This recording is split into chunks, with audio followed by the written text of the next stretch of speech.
Okay, welcome back. So, in the last video, we added a bit of depth to our game. We gave a couple more actions to the characters, so they can now sheath a weapon and draw a weapon. They can use different weapons with different damage strengths, and so on. And we modified our close quarters function so that could be included. But what we didn't look at was our ranged function, and our ranged function is a little bit more complicated. And you can see one of the reasons why is that when we call ranged, we need to specify a distance between the two characters and a projectile. Now, at the moment, when we put a distance value in, we're just putting in any old number, but it'd be nice if we had some sort of coordinate system where our characters are located and then have the computer work out the distance between the two characters for us without us having to type it in. So what I'm going to do is come down here to our goblin class, and I'm going to modify our goblin class to include posx and posy.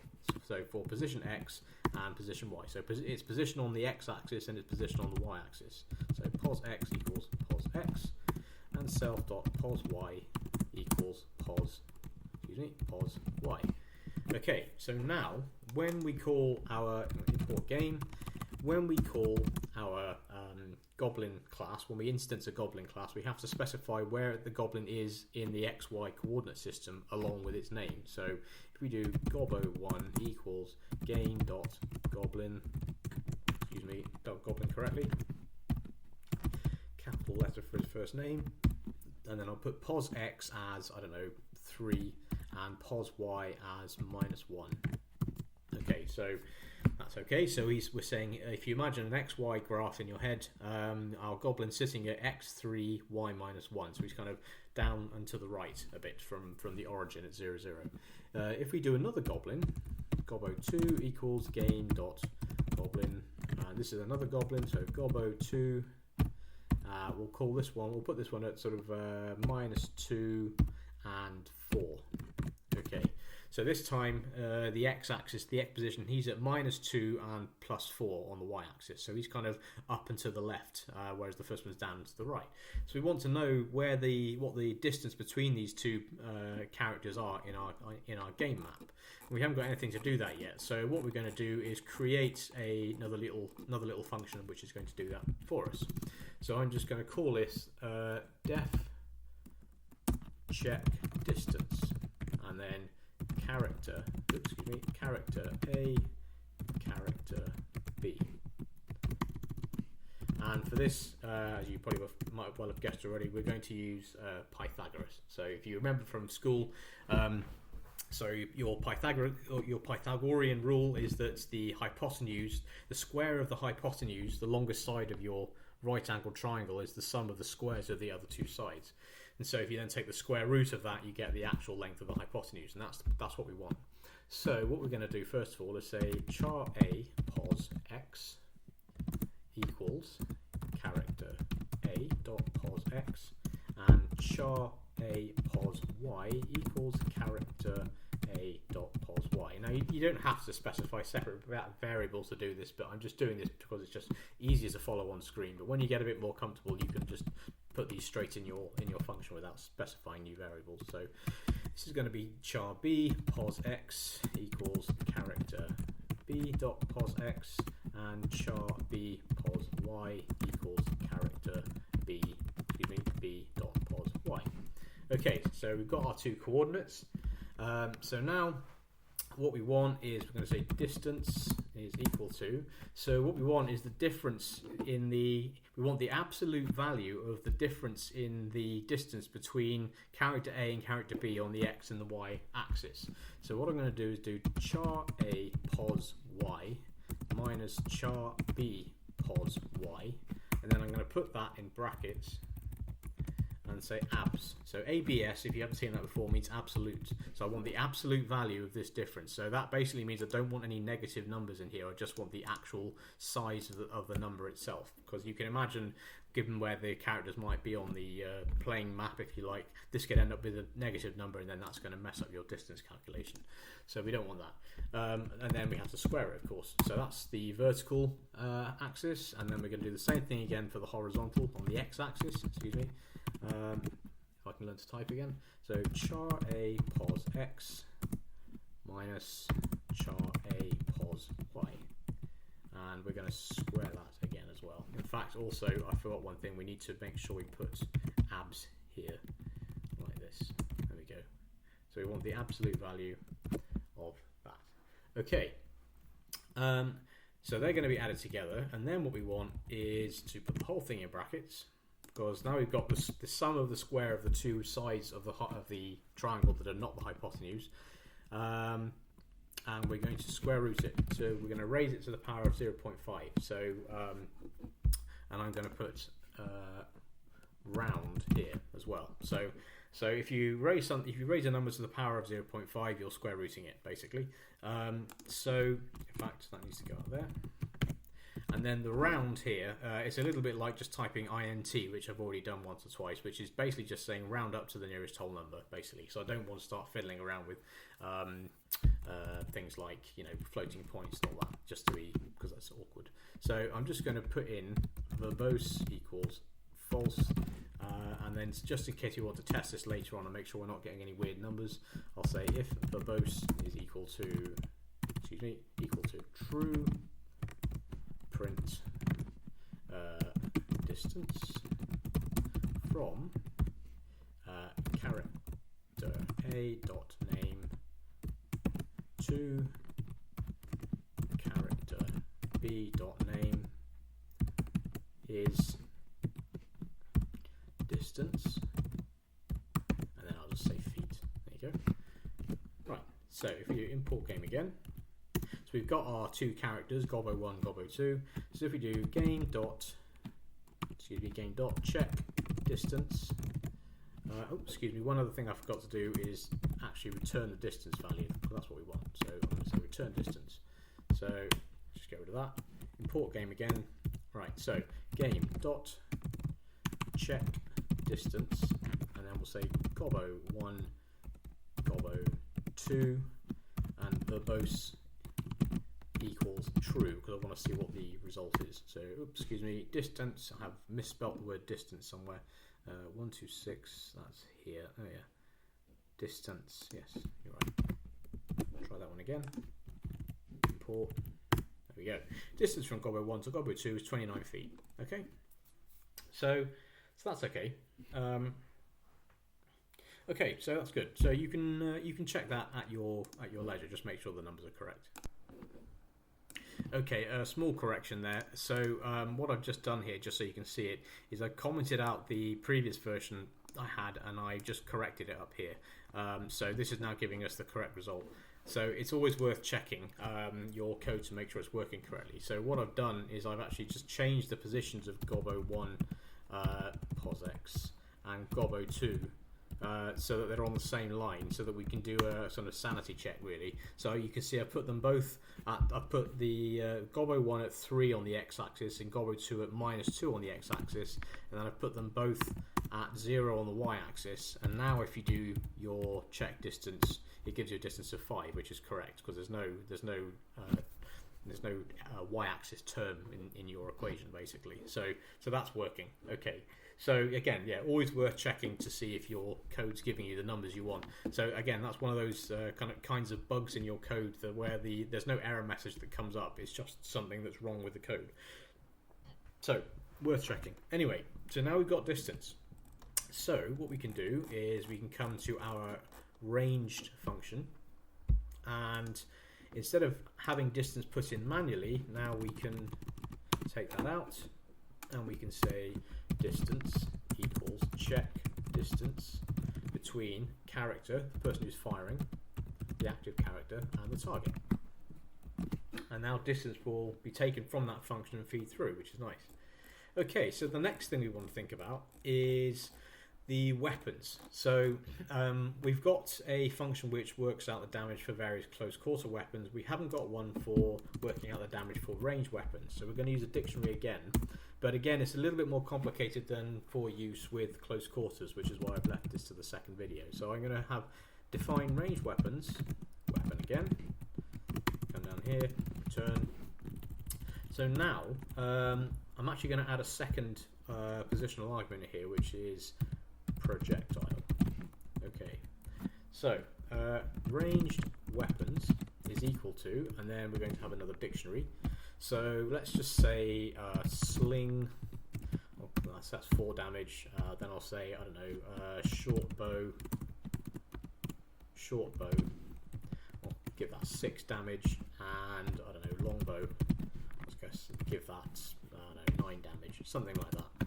Okay, so now we're going to say weapon damage equals ranged weapons, square brackets, weapon. Okay, now we still need to work out a projectile for this, and there's also a few other things to think about here too. So like the kind of ammunition that you fire with a sling is not the same as the kind of ammunition you fire with a short bow or a long bow. So what we're going to do, or what I'm going to do first of all, is I'm going to enforce I'm going to create another dictionary first. So I'm going to go projectiles equals, and then we'll have stone, I'll say 3 damage. Then we'll say, I don't know, bodkin arrow. Let's give that 8 damage. A bit more pain. No pain, no gain. And then call this one, I don't know, obsidian arrow, something like that. If you're fighting in the Night's Watch, say. So there you go. That's right. So give that 10 damage. Okay. So we want to make sure that the right kind of ammunition gets used with the right kind of weapon. So in this case, I'm going to say if weapon equals sling, then projectile equals I'll say projectile damage equals projectiles stone. And not only that, I'm also going to enforce a rule where obviously the sling doesn't do as much damage as the bows that you got here, but I'll give it a little bit of an advantage by saying that as things stand, you can just pick up a stone wherever you are and use it. So one of the advantages of using a sling, even if it doesn't do much damage, is that you can just get ammo from anywhere you're standing. So you don't have a supply of stones that are going to run out, unlike you do with, say, an arrow for your bow. So that's a little bit of a conceit because it makes the coding a bit easier, but we'll play with this later on if necessary. And then what we're going to do is say weapon damage plus equals projectile damage. So now we've got a total damage, which is a function both of the ranged weapon that's selected and the projectile that's selected as well. But we need to select the projectiles too. So if weapon is not equal to sling, then projectile damage equals projectile. Okay, and then we're going to have it return weapon damage. We want some checks in here as well, just to make sure that you can't. You don't want to be firing stones with your bow and arrow. So where I've got if weapon does not equal sling, what we can also do is say, let's see, we can say we can do another dictionary, so we can do that, but we can take out stone. There you go. So in this dictionary, you can only select one of these two. So if anyone tries to use a stone with a bow, then it won't work basically, which is kind of handy. So what else? Let's see. We'll say now in the close quarter weapons function, we had a little device here whereby if the weapon that was specified is not in the close quarters dictionary, as in if they don't have a weapon, then we'll just say weapon damage equals 0, but that doesn't stop them attacking. But in a ranged attack, you can't really do that because you still have to have something to fire basically that's going to do damage when it hits. So in the event that the weapon here is not defined or just an empty list, we can't just have it do damage 0. We have to have it do we must have it prevent the player from attacking with it in the first place. So let's come up here and just say if weapon is equal to an empty list, then print no ranged weapon held. Excuse me, and then return. So we don't need to run through all the rest of this code. It's just going to return. So it's just stopping the code from crashing and also telling the player why that's happened. So you're not when you're playing the game, you're not just left mystified as to what's going on. If we now go back up to our ranged function here, so now we've still got weapon equals character.weapon, so we can get rid of that now, and we can also get rid of projectile. No, we need to keep projectile. So we'll keep projectile, but I'll do weapon equals, and then it's going to be character dot drawn weapon from the last one, and then we'll say ranged weapon damage equals, and then we'll say ranged weapon. I think it was it weapon or weapons? Weapons brackets weapon and projectile. Okay, so now we can take our ranged weapon damage, copy, and we can stick it in here, just like we did with the close quarter function. Okay, cool. All right, so let's let's see. Let's give both our goblins a sling, just to make life interesting. So weapons dot append sling, and same for goblin 2 as well. Okay, right. And I'm also going to delete from the class goblin here. I'm going to delete projectile because we don't need it anymore. Not that it's being used at the moment, but we don't need it anymore. So let's just see if this works. So import game. So let's do game dot action. Not action, just ranged. Gobbo 1. Aha, they haven't drawn their weapons, have they? They haven't drawn their weapons. So let's do that first. So let's do game dot action draw weapon Gobbo 1 sling. There we go. Gobbo 1 draws a sling. Right. Now we can do game.ranged Gobbo 1 Gobbo 2. Yep. Projectile, of course. So I'll just say stone for that. There we go. Ranged weapon is not defined. Missed a D off there. My fault. Number 66. Ranged weapon damage. Ranged weapons. Yes, I missed a D off. Okay. So import game again. It doesn't like that, does it? 1 second. Okay, just figured out what was wrong here. So in our damage calculator here, we do not need projectile anymore because we've included it in the damage for the weapon. So I'm going to get rid of that, and in fact I'm going to so we've just got that. We can get rid of anything to do with projectile in our arguments now, because all the full damage of our ranged weapon is going to be determined for us outside of this function. So we just need to take the type of weapon that you're firing with, which is defined here, sling, short bow, whatever, and the projectile, which in this case will be stone. So we can do that on our own time, and you can see I've just tested it here. So if you do game.ranged weapon sling stone, total damage output is 7, which is what you'd expect, because the sling does 4 damage, stone does 3 damage. Okay, so let's try this one again. So import game, and we'll see if this works this time. No, still didn't like that. Projectile, unexpected argument, game 82. 82, yeah, projectile equals projectile. Don't need that anymore.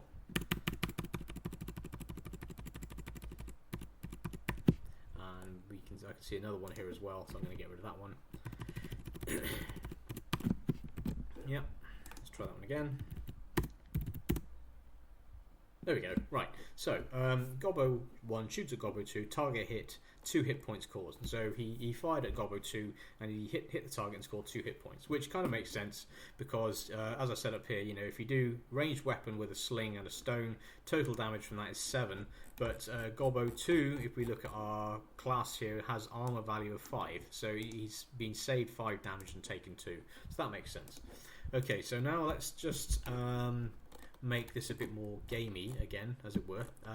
So if we come back up to our ranged, now I'm going to say, instead of just shoots at, I'm going to say shoots at target name with a and then weapon. And then it's going to be character dot drawn weapon, in fact. So it's going to read in the drawn weapon that the character is holding, and then it will include that in the description. So that should work quite nicely. What else? Okay. So another thing I'm going to introduce here is the idea of an object that you can use within an object. So all these attributes in this object all have specific values. So there's like POSX, hit points, perception, name, all the rest of it. But there's nothing to stop you from putting another object in on the right hand side of the equal sign, on the right hand side of the assignment. And that's actually what we're going to do now. So what I'm going to do is define a new type of object class, which I'm going to call quiver. So I'm going to say class quiver, and just like with the goblin thing, the goblin class, I'm going to do def init self, and then I'll say what were the arrow types we had in our, so we've got bodkin arrow, obsidian arrow. So I'll do bodkins obsidian.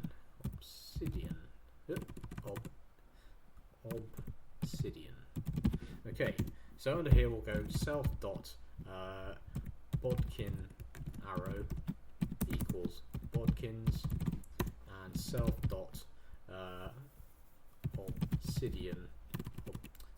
I'll be able to spell this correctly in a minute. Obsidian. Okay, obsidian. Yeah. Okay. So now if I do import game again, if I do test equals gain dot quiver, it wants the number of bodkin arrows and the number of obsidian arrows in the quiver. So I'm going to put 3 and 4. Do that. So if I now do test dot bodkin arrow, it's 3. So I've got 3 bodkin arrows, and should have 3 obsidian arrows as well. Obsidian arrow. Okay. All right. So what I'm going to do now is if I do gobbo1 dot weapons, so he's got a dagger and he's holding his sling, so I'm going to help gobbo2 this time. So I'm going to go gobbo2, and I'm going to go append and then short bow, because that was one of the other ranged weapons that we defined. Short bow. So gobbo2 should have a short bow. I'm also going to need to give gobbo2 a quiver as well. So what I'm going to do is say gobbo2 dot and then quiver. So I'm giving him a new attribute called quiver equals, and then I'm going to call an instance of the class quiver that we've just defined over here. So I'm going to say quiver, and then I'm just going to give him a few bodkin arrows and nothing else. Bonk. Oh, didn't like that. Let's see what's missing. What's missing? Of course, game dot quiver. There we go. Right, because I'm importing from the game. Right, okay. So what should happen now is if I go gobbo2 dot quiver, so it's telling me that there is an object in gobbo2's attributes called quiver. So if I do bodkin arrow 4, so he's got 4 bodkin arrows, and the other one, the one I can't spell, is to obsidian arrow, he's got none. So now when we come up here, when we come to our ranged function, what we want is every time the goblin fires one of his arrows, we want to subtract one of those arrow types from his quiver so that he's using up ammunition. So what we're going to do is say, excuse me, so we're going to say if projectile is equal to bodkin, and because we have a tendency as human beings to type things in a little bit differently or slightly randomly sometimes with errors, I'm going to try and capture a few of these. So I'm going to say bodkin arrow as well, and then projectile. So that's wrong. That's wrong. So what I'm going to do is say character dot quiver dot bodkin arrow minus equal 1. So he's going to use one of his bodkin arrows every time he fires a bodkin arrow, which makes sense. And you'll notice that I've typed this in underneath our call to ranged weapon damage. So I need to move this. I need to move it up above this because projectile isn't defined yet. The projectile isn't properly defined yet. So if I come to here, I'll stick this up here. Right. So if projectile equals bodkin or bodkin arrow, character quiver bodkin arrow minus 1, and then we can just do exactly the same thing again. But this time it's going to be obsidian or obsidian arrow. So I can type in either obsidian or obsidian arrow, just so that if I make a mistake or if I'm not being totally consistent because I've forgotten, then it just makes life a bit easier. It catches that possibility. So obsidian arrow minus equals 1. Okay. Excellent. Okay. Now, this also raises another question, which is what happens if you type in something that just isn't in this list at all, or if they haven't got any arrows. So if we come down here, if we say, let's do this. Let's do it here. So let's do bodkin arrow here. Bring that down a little bit. So let's suppose our character doesn't have a bodkin arrow. He's got a quiver, but the bodkin arrow slot is already empty. So we need to put in another function, another little logic test, which is if, and then character is equal to 0. Then print character dot name has no ammunition of that type, and then return. Okay, and we need to do the same thing again for the obsidian one. But first of all, I need to just bring this back up. So the return there will stop the ranged attack before it goes on and does any of this other stuff. Whereas if that condition is not fulfilled, then it will go to the next bit, which will subtract the bodkin arrow. So useful. So we need to do the same thing again for obsidian, and then just change all the words to obsidian, which I'll do. I'll delete that. Obsidian. Obsidian. Obsidian arrow and obsidian arrow. Okay, so that should work now. So we every time we fire, we're subtracting an arrow from the quiver of the person who's holding it. Now there is one other thing to do here as well, which is we want to say what happens if the character doesn't have a quiver at all. They haven't got one, and we're still trying to do a ranged attack. We need to catch that as well. So we'll say if projectile equals, let's just say bodkin. Yeah, okay. If projectile equals, no, actually no. I've thought of a better way to do this. Okay, so if not has attribute. So we've already introduced the argument, the function delete attribute, which deletes an attribute from an object.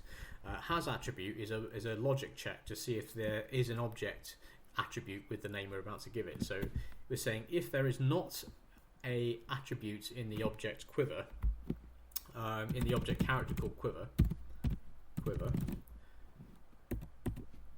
then print character dot name has no ammunition to fire. Okay, and then return.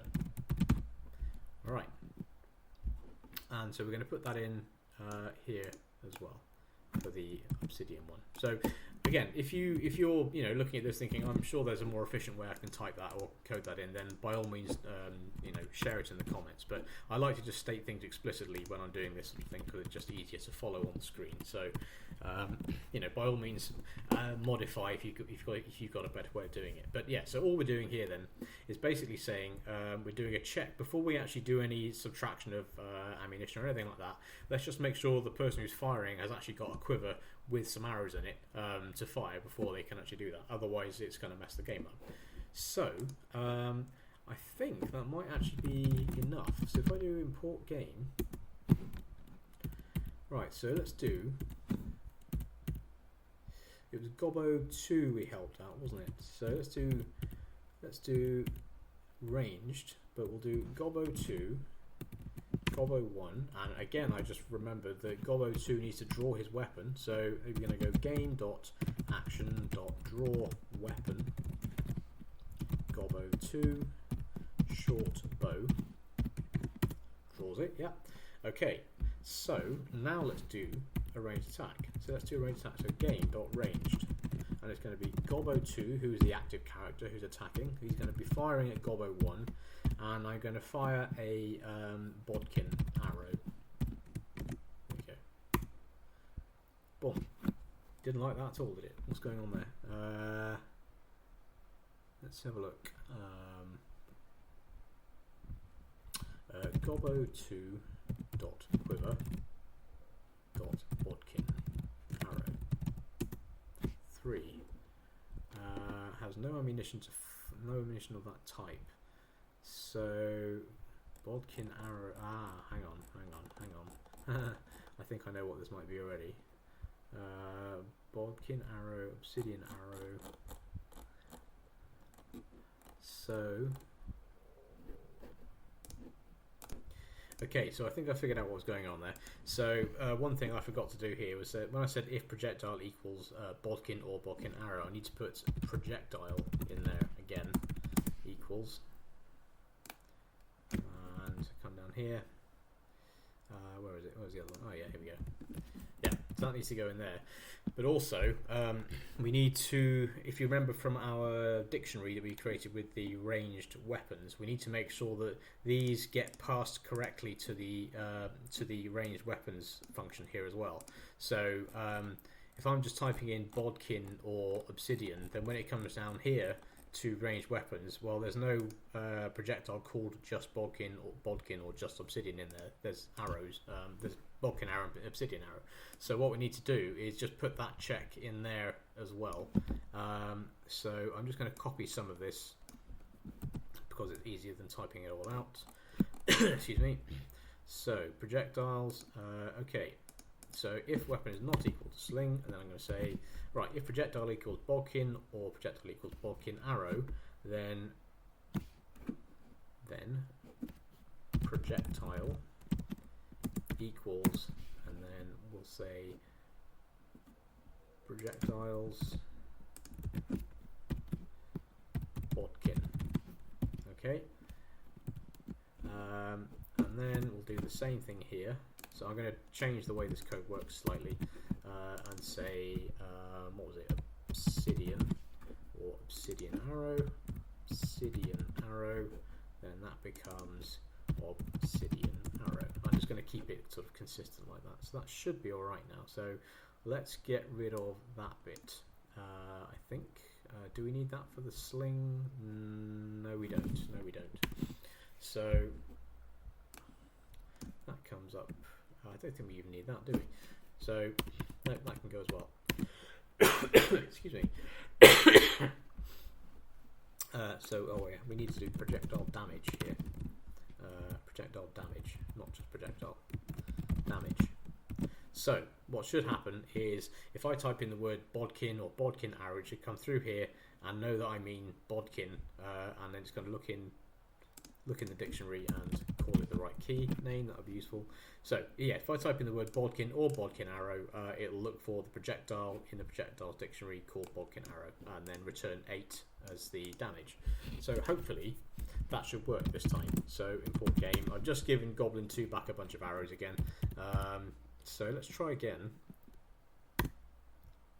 There we go, that's better. So Gobbo 2 shoots at Gobbo 1 with a short bow. Target hit, 9 hit points caused.